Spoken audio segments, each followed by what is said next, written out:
Shocking, just in. Ben Tulfo, tuloy natin ang impeachment kay VP Sara. Marami ang nag-aantay. Nag-aantay? Ayan, syempre itong balitang ating matutunghayan ngayon ay nagmula kay PH Trending News. At ito po ang inyong lingkod na si BT na magbibigay ng reaksyon at komento dito sa video na ating matutunghayan ngayon. At huwag na natin pagtagalin at sabay-sabay na nating panoorin ang laman ng video na hatid sa atin ni PH Trending News at bibigyan natin ng reaksyon ng balitang ito. Pasok! Pag-uusapan natin ngayon, ito po, no?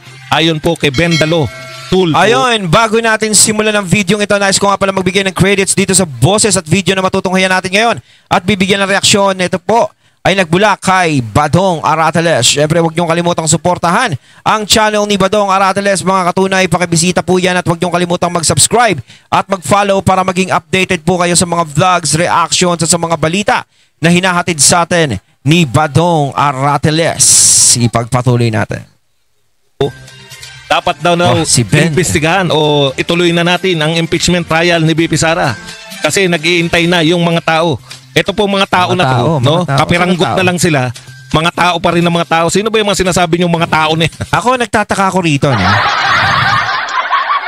Nagtataka ako sa mga Tulfo na talagang gustong-gusto talaga nila isulong yung impeachment ni VP Sara. Para kasing napaka-affected nila. Gusto niya sagutin ko yung kahit paano parang nararamdaman ko kung bakit parang gustong-gusto nila na umpisahan na yung impeachment siguro. Diba? Katulad nito ni Ben, ni Mang Ben. O yan, ni Idol Ben. Alam mo dati, idol ko to eh. Diba? Tapang. May parang magkakarate pa. Diba? Gaya nito. O, muntik nang makapasok sa Senado. Diba? So kung matatanggal ang alyansa ni VP Sara dun sa loob, halimbawa, mawala si Bato, mawala si Bongo, mawala si Marcoleta, malamang nakapasok siya. Oh. Eh, siyempre, baka tumakbo na naman to sa susunod na 2028. Oh. Eh, siyempre, baka mamaya, pag nandiyan si Sara Duterte, malakas yan eh. Diba? Malakas, matatalo tayo dyan. Pag may inendorso na naman yan, di na naman ako makakapasok, pasang-awa na naman ako. Hindi kaya ganon? No, hindi kayo makaporma? Ay, nako. Sino ba yung mga sinasabi niyong mga tao na yan talaga? Lahat. Oh, tsaka yung sinasabi nyo ha, tama yung sinasabi ni Sir Badong. Hinihintay na ng mga tao yung impeachment kay VP Sara. Paanong hinihintay? Hindi ko nga nakikita o nadidinig sa kalsada na pinag-uusapan ng impeachment ni VP Sara. Diba? Baka kayong tao dyan na magkakatropa. Kayo yung naghihintay. Pero kung taong bayan ang hinihintay mo na magsalita tungkol sa impeachment ni VP Sara, wala kang madidinig. Siguro kung may madidinig ka, yun yung mga anti-Duterte. Expected na natin yun. Kung dun ka mag-iikot. Eh baka mamaya yun lang ang pinagtatanungan mo na sinasabi nila na ang tagal naman ng impeachment ni Sara Duterte. Di ba sana gawin na? O, di ba? Halimbawa, nagpunta ka sa rally ng mga dilawan. O, kung doon ka nag-interview, malamang ganun ang sasabihin nila. Eh, kita mo naman yung ginawa nilang rally, di ba? Halos marami pa yung sasakyan kaysa sa kanila. Oh. Na lang kayo, taong bayan. Putya, nung nanawagan sa Luneta, wala pang ilan libo lang. No? Ayun. Ayun na ba yung taong bayan? Wala na po yan. Hindi na po uso yan. Ben Dalo. Ha? Ben Dalo ka talaga eh. Paano ka? Paano mo nasabi na sabi ng tao na hindi nga pinag-uusapan? Ako sa totoo lang, itong mga Tulfo, taas ng tingin ko dati dyan eh. Sa totoo lang. Idol ko yan eh. Kaso nga lang, eto, nung simula nung pumasok sila, nang himasok sila sa politika, parang medyo nababawasan ang tingin ko sa kanila. Yung bilib ko sa kanila, nawawala. Yung tapang nila na inidolo ko, wala. Tingin ko. Kasi sa totoo lang, hindi sila ganun katapang. Hindi nga nila kayang banggain kung sino yung mga dapat nilang banggain eh. 'Di ba? Sa mga nababalita ngayon, no? Sa mga minunguso ng mga testigo ngayon sa flood control, hindi naman sila ganong nagsasalita, ni hindi nila binibira. Pero kapag barangay tanod, pulis, barangay captain, yan, matatapang sila sa ganyan. Oh, 'di ba? Kasi doon ko sila madalas nakikita eh. Pasensya na sa mga uma-idol sa mga tulo. Ako, sa totoo lang, idol ko talaga 'yan. Dati. Pero ako nadismaya ako sa pinapakita nila, bakit ganito? Parang bigla kayong nagbago. Yung tapang na hinangaan sa inyo, bakit hanggang doon na lang 'yon? Bakit hindi nyo maipakita diyan mismo sa gobyerno? Hindi kayo naglalagay ng pangil dyan. Naglalagay lang kayo ng pangil dun sa mga programa nyo. Panyang impeachment na yan eh. Sa'yo lang namin una narinig na dapat na mag-impeachment eh. Sinong taong bayan? Ang hinihintay ng taong bayan kung kailan nyo mapapakulong si Martin. O yan. Yan talaga yung hindi nyo nga iniimbestigahan eh. Oy, Bendalo, bago ka humirit ng kung ano-ano, ipapaalala ko lang sa'yo, ikaw ang Vice Chairman ng Blue Ribbon Committee. Vice Chairman ka na turingan, ayaw nyo mag-imbestiga. Kayo lang ang Blue Ribbon Committee na tamad mag-imbestiga. Kung kailan mayroong pinakamalaking anomalya noon ang mga Blue Ribbon Committee, ha? Kahit nung panahon ni Gordon, wala ngang issue eh. Nag-imbestiga para magka-issue eh. Ayo, ang katutak ang issue ngayon. Oo, nakahain na nga sa kanila yung issue eh. Bansa natin, ayaw nyo mag-imbestiga sa Blue Ribbon. Ngayon, ang gusto mo, impeachment? Sa totoo lang kasi yung flood control project na yan, mawawala na sa usapan yan. Palapit na ng palapit. Pagdating ng isang taon, hindi na nila iintindihin yan. Pilit nilang ipapasok yung tungkol sa impeachment ni BP Sara, sigurado yan. Kung naghihintay sa impeachment ni BP Sara, ang gusto po ng mga tao, paalala ko lang sa'yo, Bendalo Tulfo, ang gusto ng mga tao, magpakulong ng mga mastermind. Kailan nyo mapapakulong? Oh. Bendalo! Ang pinapakulong nyo, yung mukhang nagtatayaan ng wedding eh.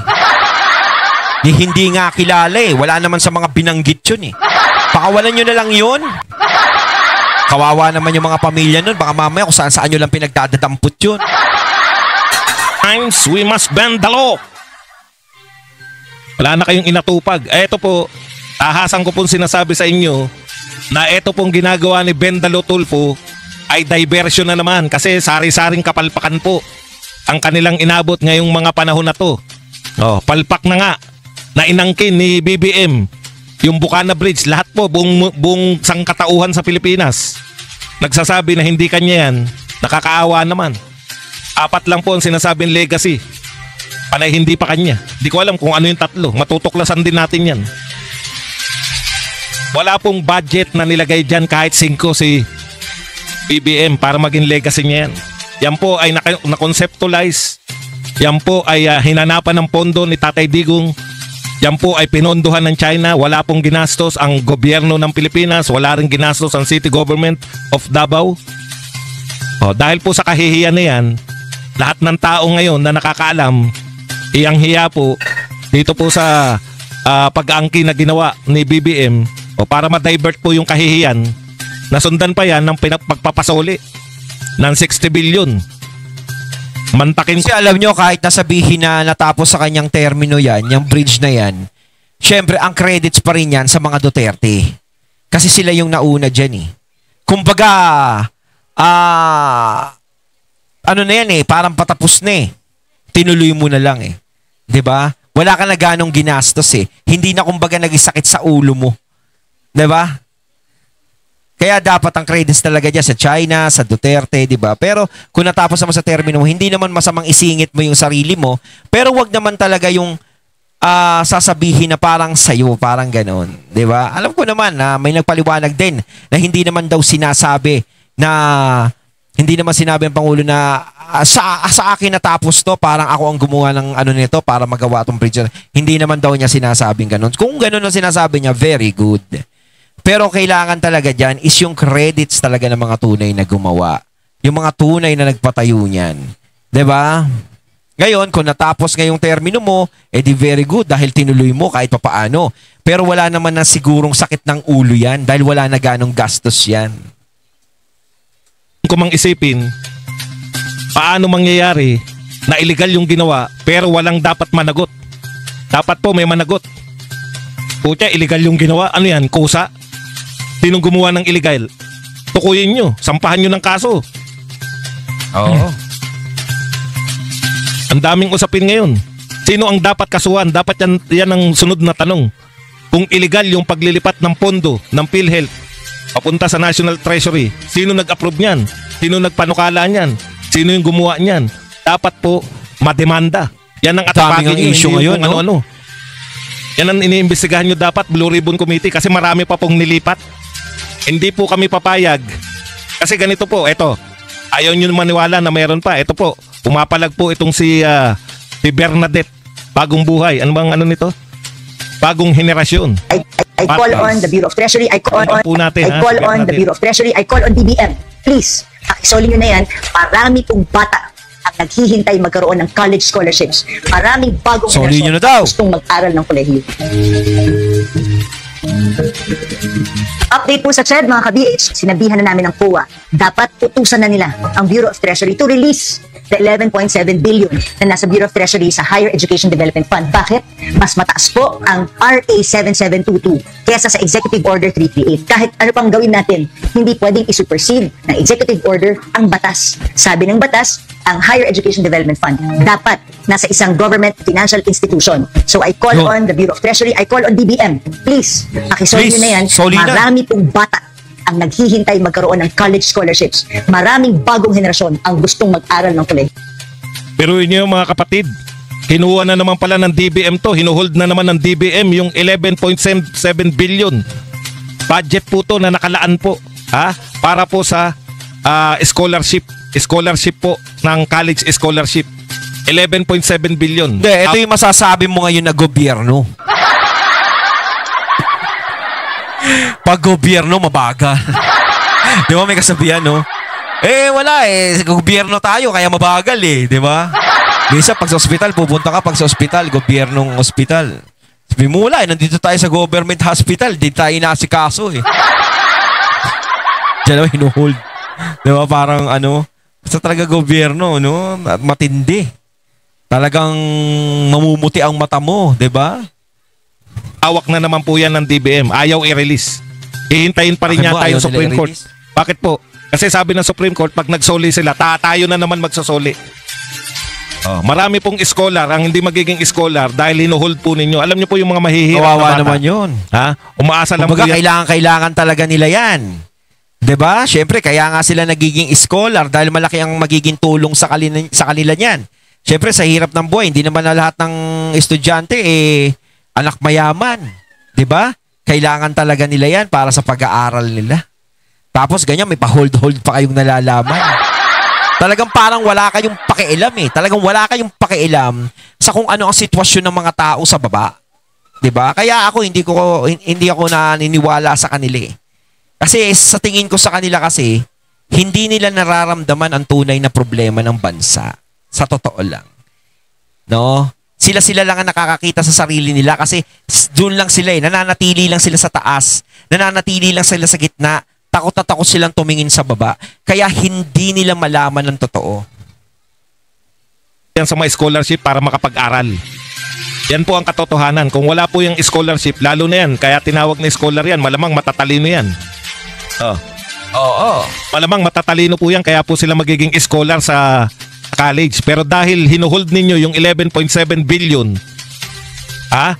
sabi ni Congressman Herrera ng Bagong Henerasyon Party List, asawa niya po yung isa sa mga nagno sa suspension ni Kiko Barsaga. Yan. Anuhin po natin yan. Suportahan po natin yung mag-asawa na yan. Yan po ang may mga pakinabang na party list. Hindi yung katulad ng mga party list na dakdak lang ng dakdak. Kampi naman kay Marcos. Okay po.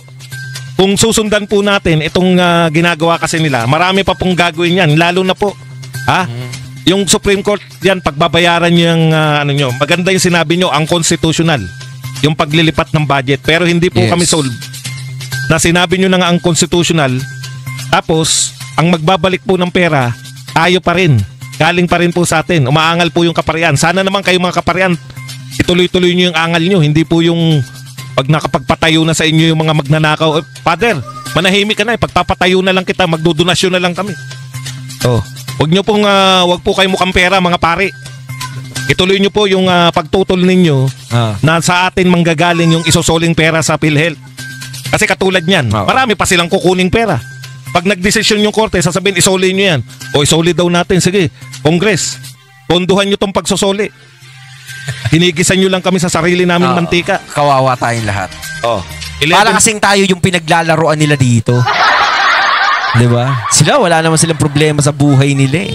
Kasi kaya naman nilang lusutan eh kung ano yung mga nangyayari ngayon. Sa totoo lang, ang nagiging kawawa tayo talaga. 0.7 billion, hindi po makapag-aral yung mahihirap na scholar dahil ayaw nyong i-release yung pondo. O, umaangal din po yung si Rufus Rodriguez, hindi po yan Duterte supporter. Supporter yan ninyo. Si Rufus Rodriguez umaangal po. Zero daw po yung binadget nyo sa Mindanao.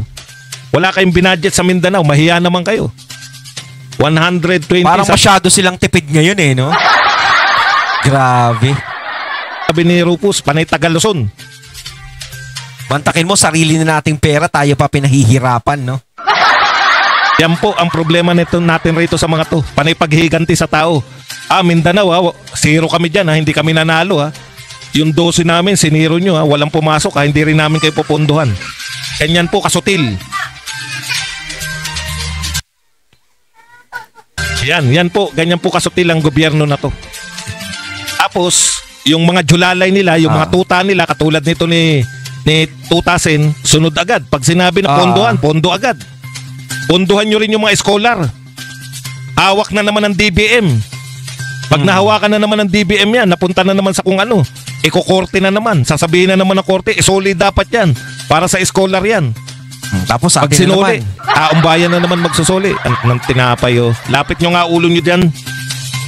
Tapos, ang isa sa pinakatuta, sunod kay Tutasin, ito na si Bendalo Tulfo. Kaya kontrolado po nila Blue Ribbon eh.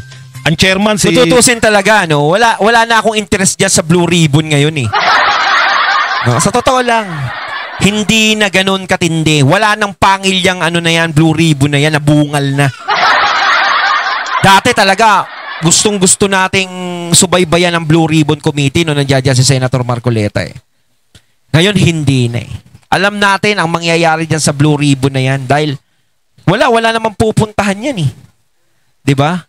Para sa akin kasi parang yung mga tumitestigo kapag merong nababanggit na mga big fish, talagang binabaliwala nila, hindi nila pinapansin. Sa halip na pansinin nila, ang talagang gusto nilang pag-initan, yung nagsasalita, yung nagbabanggit ng big fish. Diba? So, paano pa yan? Saan mapupunta yung investigasyon yan? Diba? Kailangan, pag ikaw nagsalita ka rito, mayroong ka ikinanta rito, kailangan yung mga small fish lang. Yung mga mukhang nagwe-wetting, yung mga nagpapataya sa wetting lang ang ituturo mo. Pero pag big fish, hindi pwede, hindi ako naniniwala sa'yo. Baka gumagawa ka lang ng usap. Malaking isda yung binabanggit mo. Baka ikaw ang gusto mong makulong. Baka citing contempt ka namin. Kaya nga parang wala nang gusto tumistigo eh, di ba? Ganun ang mangyayari. Ang chairman, si Ting Lacson, yung vice chair, itong si Bendalo Tulfo, parehong hindi abogado.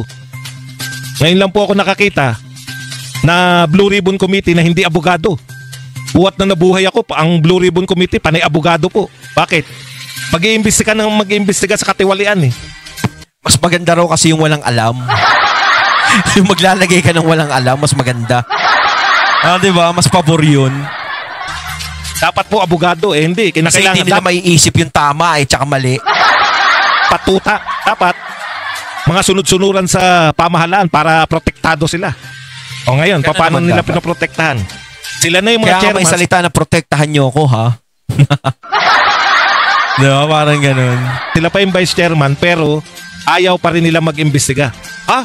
Badong, di ba kontrolado na pag sila chairman at vice chairman? Opo, kontrolado po talaga nila. Pero kahit kontrolado nila, mapipigilan ba nila yung matalinong si Marcoleta?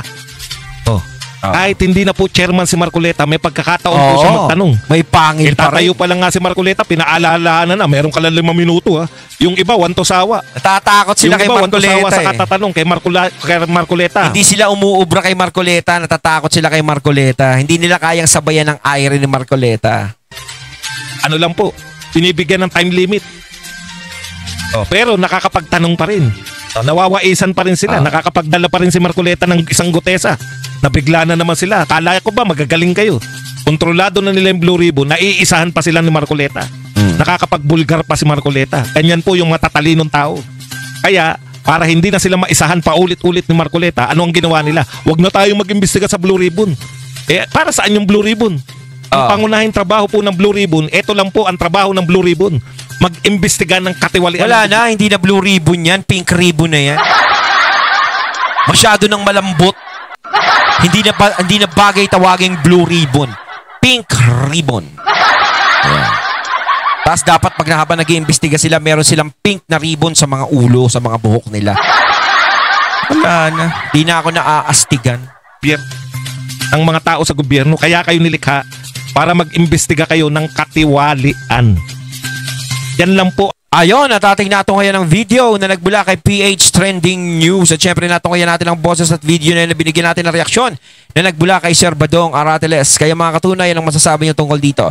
Comment lang po kayo sa comment box. So once again, I'm BT and I'm out. Peace.